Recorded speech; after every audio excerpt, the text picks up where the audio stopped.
Dear students, Assalamu alaikum. Today our topic is Abdul in the Garden. This topic have been taken from 4th EVS, chapter 10, Abdul in the Garden. It was a holy day. Abdul was helping his Abu in the garden. छुट्टी का दिन था. अब्दुल अपने अबू के साथ garden में उसकी help करने चले गए. Abu was clearing the dried leaves and grass from the vegetable beds.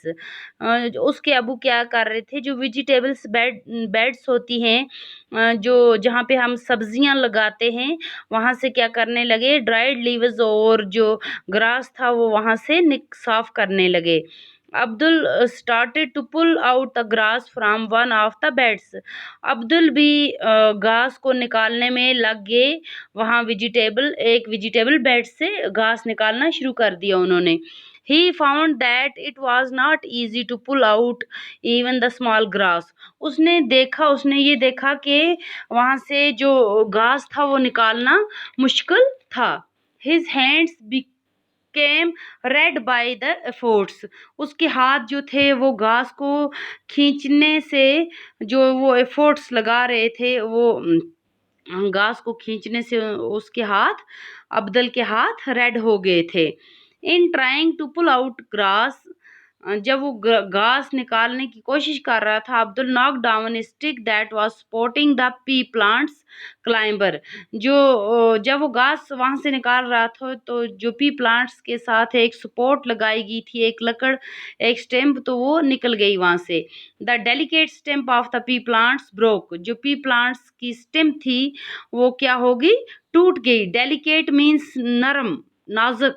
जो पी प्लांट्स की जो स्टेम थी वो नाजुक थी, वो टूट गई. अबू ने कहा, why are you pulling the grass. आप घास क्यों खींच रहे हो, क्यों निकाल रहे हो. The roots of the grass are strong. जो घास की जड़ें होती हैं वो बहुत ही मजबूत होती हैं. He then saw that the root of the grass plants were longer and much more spread out than the part of the plant above the ground. फिर उसने देखा कि जो घास की जड़ें हैं ये ज़मीन में बहुत दूर दूर तक फैली हुई हैं और ये बहुत लंबी हैं.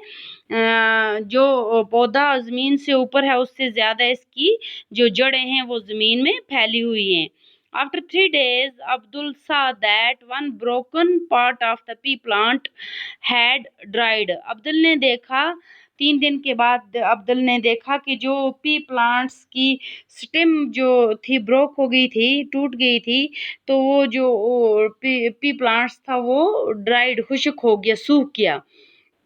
Guess which part would have dried up, why. आप ये अंदाज़ा लगाओ कि कौन सा उसका जो पार्ट्स था वो ड्राई हुआ होगा और क्यों हुआ होगा. Abu remembered that he had to send some radish मूली होम. अबू को घर में क्या लेना था, रेडिश यानी कि मूली. घर में उसको ये याद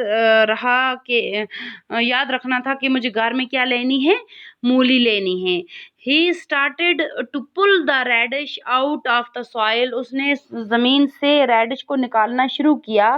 Abdul wondered whether these were also roots. Abdul ने क्या देखा कि वो जो मूली हैं उसको भी क्या है, जड़ें हैं.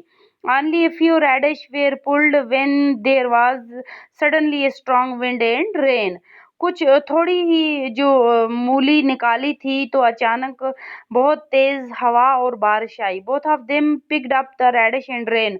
दोनों ने मूली उठाई और वो उन्होंने दौड़ना शुरू कर दिया. They had just reached home when a branch of the neem tree in the courtyard was broken and fell. जब वो घर पहुंचे तो अचानक क्या हुआ, जो नीम का पेड़ था उसका उसकी एक टहनी गिर गई नीचे. In fact Abu was lucky to missed by only a few inches. Abu खुशकिस्मत थे कि वो थोड़े ही इंच दूर थे जहाँ पर वो गिरी थी. Despite the strong wind the tree remained firm on the ground. इतनी तेज हवा होने के बावजूद भी जो दरख्त था वो क्या था, जमीन पर खड़ा था. They both sat down to have tea with Ammi. दोनों बैठ के अम्मी के साथ चाय पीने के लिए। Abu said to Abdul. अबू ने अब्दुल से क्या कहा? The plants were getting dried. जो प्लांट्स हैं ये खुश्क हो रहे हैं, खुश्क हो गए हैं। Now that it has rained. अब इनको क्या चाहिए? बारिश। We will not have to water the plants. हमने भी इनको पानी नहीं दिया। We can now sit and play ludo. चलो हम अब बैठते हैं और लड्डू गेम खेलते हैं। तो ये था हमारा टॉपिक। खुदा हाफिज।